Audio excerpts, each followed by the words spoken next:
gitawag ko nga siya kanunay sa matag adlaw sa tuwang hatag og mga panalangin, gayang panalangin.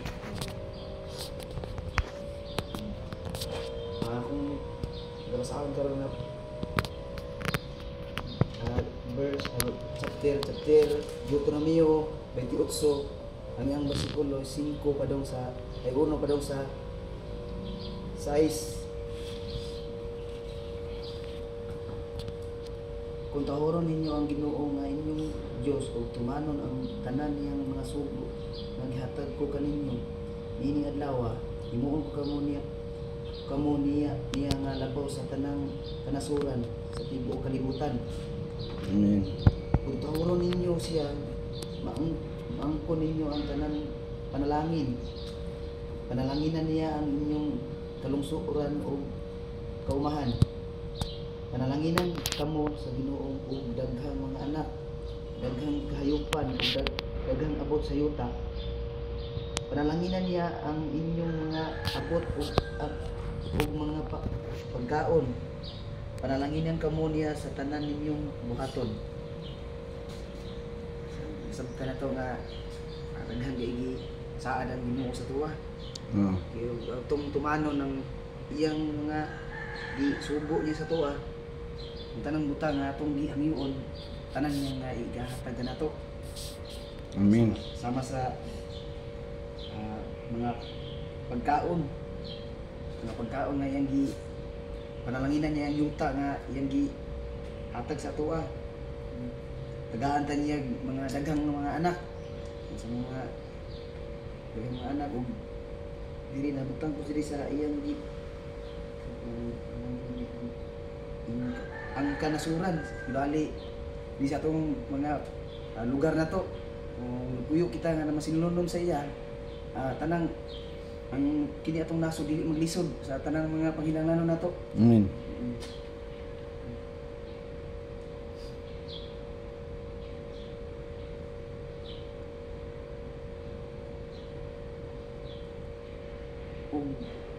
Sa ang diri po sa 15 sa ako mabasa ko diri ang tanan ko nga mga dili po nato na po diri ang tanan nga dili na to matuman na po diri ang mga silot nga atong giagom sa iyang sa kuan diri sa 15 hangtod sa 19 basahon apan kung dili ninyo tahuron ang Ginoo nga inyong Dios ug dili tumanon ang iyang mga sugo nga gihatag karon kaninyo mahiagom kamo niining tanang tunglo. Sabta na to nga og dili na to tumanon ang iyang mga sugo. Makahiagom kita og tunglo, silot. Dautan di kay sa tawo nga sa iyang mga sugo nakadungog na ka nya.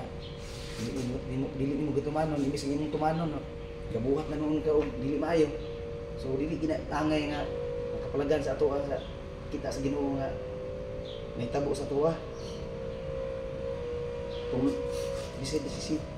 Disisay tunglohon ang inyong kanasuran o kaumahan. Tunglohon ang inyong mga abot nga abot na pagkaon. Tunglohon ang inyong mga anak o ang abot sa yuta o ang inyong kayupan. Tunglohon kamo sa tanan ninyong buhaton. Pinakapait. Sakit hindi kayo nunaon nga kita magsukuhay kasi yung mga ano dili ang tanang mga yang mga subo sa tuwa wala ta magtuman kaya ang tanan makahiagom tag tunglo so dapat ang katong nadungog na to nga yang gisubo sa tuwa dapat ato gitumanon sa tanang panahon okay ang panalangin kanunay magtubod sa atong tanan. Pastor. Praise the Lord. Dalagon ang Diyos sa iyang mensahe, no? So kana nga pulong gid nindot kayo para sa katawan. Pero kana nga saad niya gisaad na dito sa mga Israelita sa unang panahon, di ba? Pero kita ang nakapahimulo sa ana nga saad. Ano man, ang uban sa ila wala makasulod sa gisaad nga yuta tungod sa ilang pagkabagulbulan, pagkareklamador. di ba? Sige tog bagot-bot, gidala pagid mo ni Mundri nga uhaw kaayo way tubig. Disik ko to ilang ilakwan 40 years. Di ba? Pero wa nila una-una ba kana lang pagpangahulog sa mga mana kanang pagkaon ba nga didto ra nimo sa langit makaon. Kanang mana nga baga kay pagmata nila murag bitaw na siya siguro sa ato akong pagsabot murag maha ba. Murag maha nga lami kay kaunon ba. Di ba nya dili sumo. Mao na ang pagkaon dito sa langit. Pero gihatag sa ila tungod kay nakita sa Ginoo nga nagkinahanglan sila. Pero sa ilang pagkareklamador, pa ilang pagkabagulbulan, mao to nga ang uban sa ila bisan gani si Moses wala nakasulod sa gisaan nga yuta. Di ba? Diha ra ka sa bukid, di ba?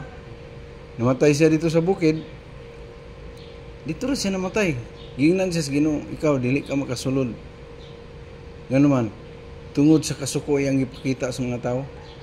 So kita mga leader ta, bantayan nato di ta pareha tong giingon niya nga nana siya control sa Holy Spirit man na di na ko mabalaka, di na ko masuko, di na ko mangisog dayon.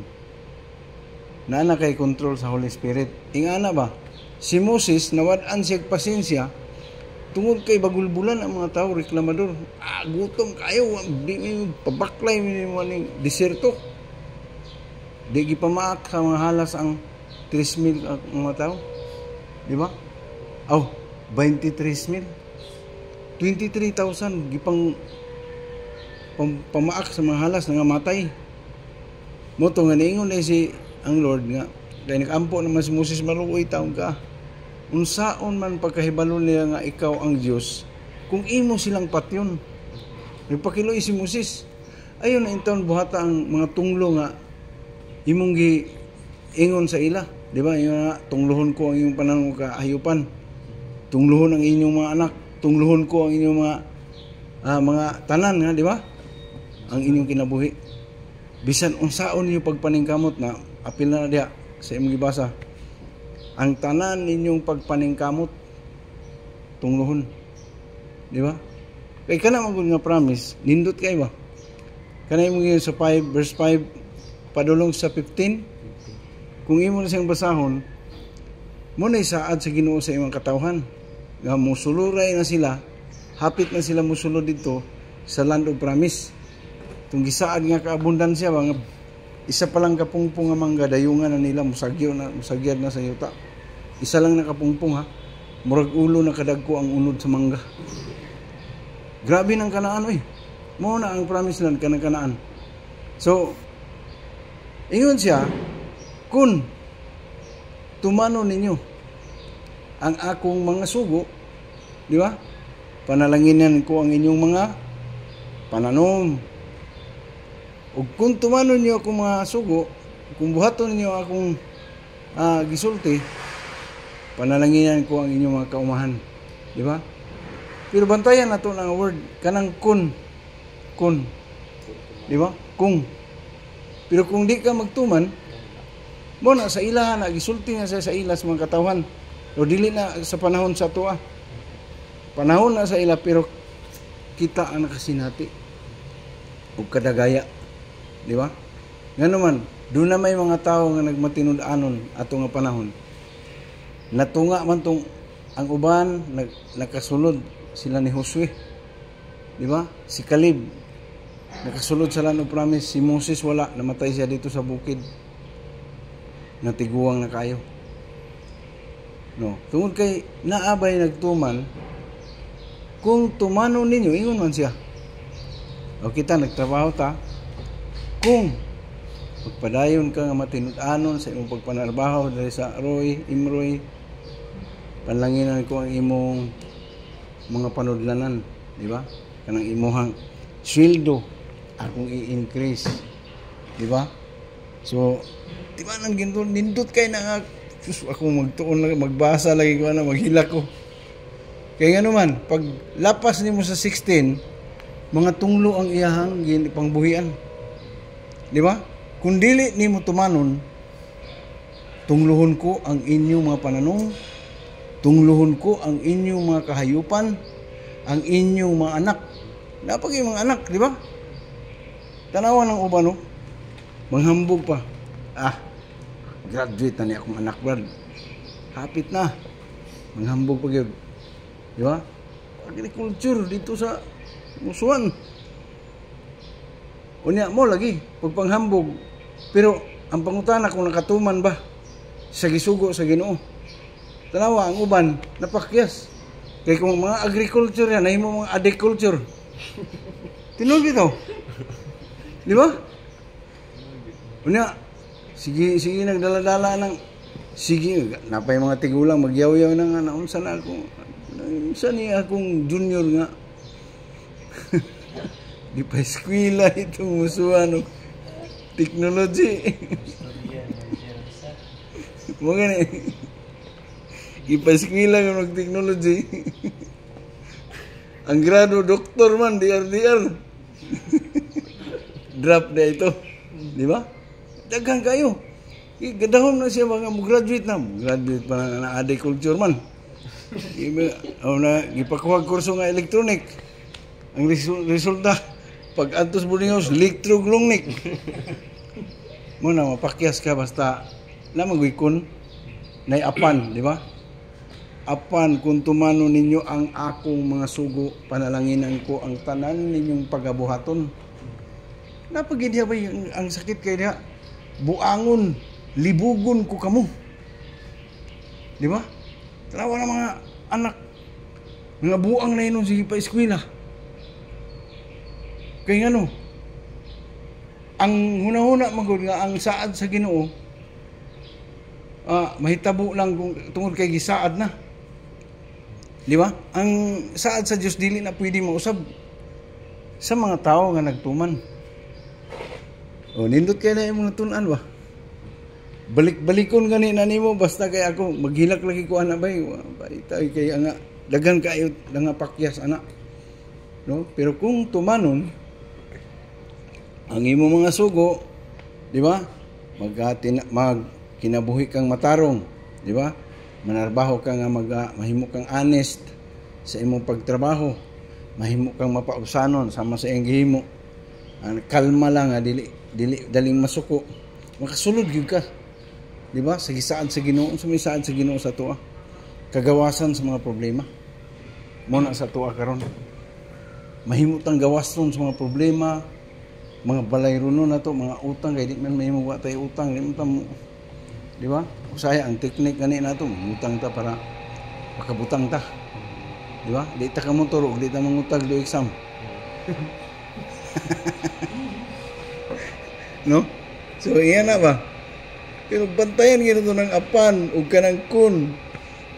Tumanon nato apan kun dili ninyo tumanon, ang tanan kong isugo kaninyo, tungluhon ko kamo sa tanan ninyong pagabuhaton. Tanan, mag-apply ka, maglisod ka ka-apply. Pakyas, pagkanganuan. Naamang gutoy apan. Kana Deuteronomio chapter 28, 28, 1 to 15, puro na siya good news. Pag 16 to 31, out to 28, bad news po na siya. Di ba? So, huwag mo lagi ng tunaan. Lami kayo. Nga naman, nangapakyas ang unang mga katauhan sa Diyos, wala makasulod sa gingharian sa Diyos. Nangamatay ang 23,000 ka mga tao, anak, kaya gipamaak sa mga halas.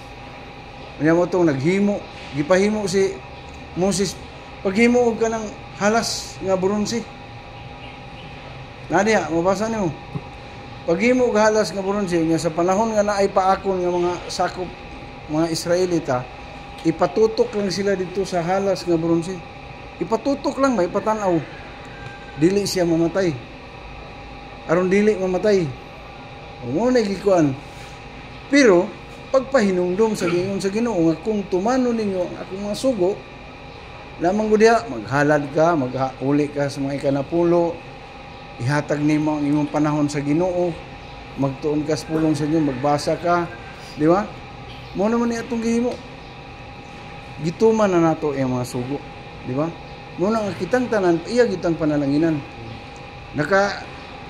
Kuan man ta kanang remnant, buti pasabot kanang sige ng remnant sa Bisaya. Nilugdangan o naka-inherit kana kapanunod ta ba sa panalangin nga gihatag sa Dios sa iyang mga katawhan nga mao ang Israel. Pero tanawa karon ng Israel, di ba? Grabing gubat. Tung luoy kay mga bata. Tungod na sa wa ta kabalo kung say nahimo sa mga leader. So, sa imong giingon nga mag-pray ta, mag-ampo ta, di ba? Mag-ampo ta nga ang atong sa itong iampo ang atong nasod, di ba? Mo na atong gipangayo. Ako wa hindi ko na ngayo mihunong is pag-ampo nga Lord, hatagi kasulbaran ang among problema. Problema about sa mga leader sa atong nasod sa Pilipinas. Kay nahulog naman gud ta sa kining korupsyon ba. Muna nga imbis mo uswag ang mga katawhan, di ba? Daghan na inoy tunglong maabot. Imbis na ay kwarta nga gigahin para sa budget ana nga kuan wala gigamit, di ba? Muna nga nang tunglo ang atong nasod. Mo nga imong gibasa, di ba? Kung dili ninyo tumanon ang tanan kong isugo kaninyo, tungluhon ko ang inyong nasod. Ang nasod na Pilipinas, kita na atas ng Pilipinas. Usa, grabing luhod na kuha pa eleksyon, Lord. Tagay may pangulo nga mahinadlog ko nimo. Lipay kay ko gibalik ang kuan ba nga ang kanang Biblia nga himuong priority ang pagtuon. Di ba? Kitang tanan. Tungod kay gusto man sa Dios nga masayod tang tanan, dili ta mamatay nga walay kasayuran. Kung unsay iyang kagustuhan. Di ba? Paliw og review magbasa kuno 1 ngadto 5. No? 28 verse 1 5 to 10. No. Panalangin ang inyong mga abot kung Ang 1 verse 1. verse 1. Kung tahuron ninyo ang Ginoong nga inyong Dios ug tumanon ang tanan niyang mga sugo nga gihatag ko kaninyo niining adlaw, himuon ko kamo niya nga labaw sa tanang kanasuran. Kaya mo na. Grabe ng asaad. Pero dito na sa iyang mga katawhan, katong Israel, di ba? Nya, pila gud to sila kakuan. Sa 40 years ka naglakaw sila. Grabe ang imong akong katingala na ba? Kaya mga bata wa may ilis-ilis. Pati sandal ni dagko. Sinina ni dagko. Wa may giingon diha nga nag-ilis sila mga sinina kay wa may namaliglag kayo kay dito. Di ba? Walay. Pero ang mga bata, nagdagko ang ilang mga sinilas, nagtubo po sila hantod, nahimo po mga sundalo ang mga bata. Pagkadagko. Nga di ni mo na mabati nga gahom sa Ginoo. Kana lang gingnan si Moises nga itudlo na ang imong baston liyas bato. Itudlo. Wala man niya na paminawi pag-ayo. Isig nga itudlo kay nagbagulbol na ang mga tao, nagyaw-yaw na ang mga tao, uhaw na kayo. Anong gidala pa man minimo ani nga way tubig, uhaw kayo. Nga nagampo na po si Moses, gingnan na po si Ginoo nga itudlo lang ng imong kanang sungkod diha sa bato para mo gawas paglingi sa mga tao kay murag lain ang kayo mga patasan. Gihampak niya ang bato. Di ba? Imbis ang desierto, himo na hinoong dakong suba. Di ba? Kaya buhagay naman ang tubig nga walay undang. Tanawa to sa panahon nga imong mabati atong niaging mga bulan. Ang Iran nga wala na'y ulan-ulan, di gina sila mag-ulan. Pero nilunok. Di ba? Pero matingala ka ba, kung maglunok dito, Malipay sila kay ulang talaga sa rami. Magdula-dula inon sila sa lolo, mga anod nila, mga sakyanan, mga anod na ilang mga sige na sila kalipay. Pero kita nga mga Pinoy, hadlok kay tana, kay tunglo na guna. Di ba? Tagaan magaling ka og panalangin, pero ing anak, pag nga tubag na nis mga pag-ampo, pero gilumos day ka, dili na panalangin dong. Badlong na. Di ba? Sumuna nga, bantayan na to ng apan. Bantayan na to na ngayon kun. Di ba? Oh, apan, kung tumanon niyo ako mga sugo, panalangin ko ang tanan niyong pagkabuhaton. Narbaho ka? Muswag yun ka, mo-improve yun ka. O, kung tumanon niyo ako mga sugo, palanginan ako ang inyong mga kabataan, mga anak. Di ba? Ay mo ginang professional imong mga anak. Cum laude pa na diya, summa cum laude ba? Ngano, panalangin man.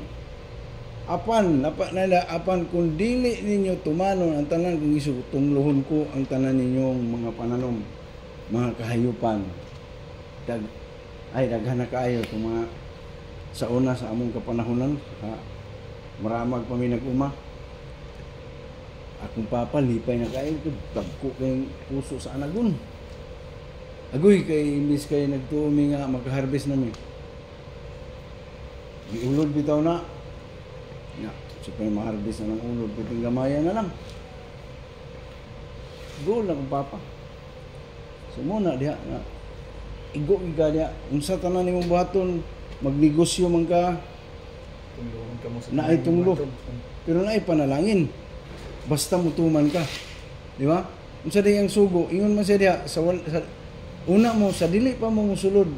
Sa yuta ang akong isaan kanang kanaan. Kay iyang tong katawhan ng gingnan ana. Inyong pasidunggan ang Ginoo, di ba? Maghalad mo sa mga ikanapulo. Di ba? Sa atuas katulig, kung katulig ta wala ta kasabot anang ikanapulo. Di ba? Pero kung si Biblia nimo kwaon, ang tanang ikanapulo, di ba kung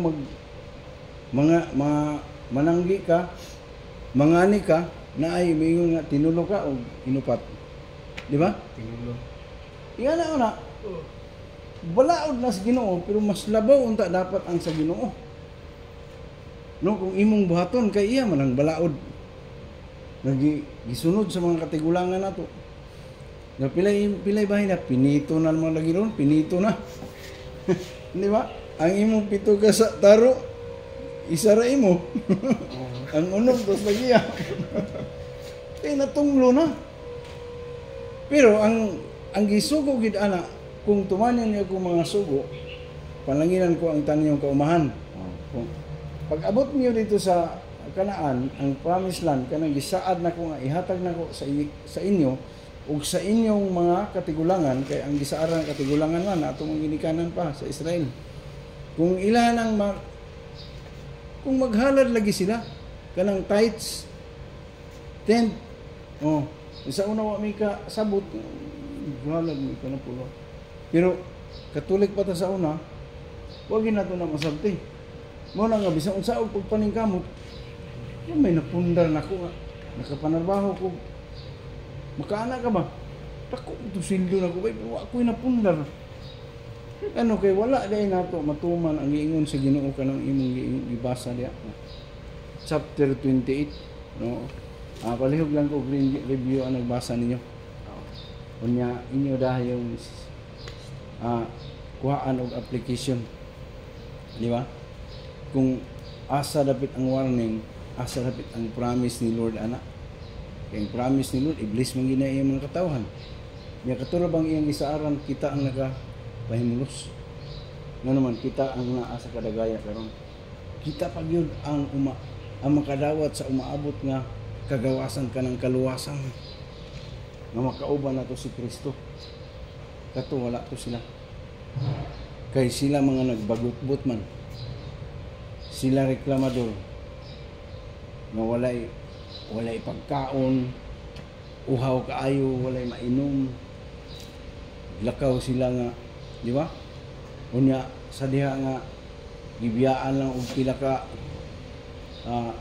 pila to ka adlaw, is kabulan man siguro to gibiyaan si Moses kay niadto si Moses sa Sinai kay istorya dito sa Dios.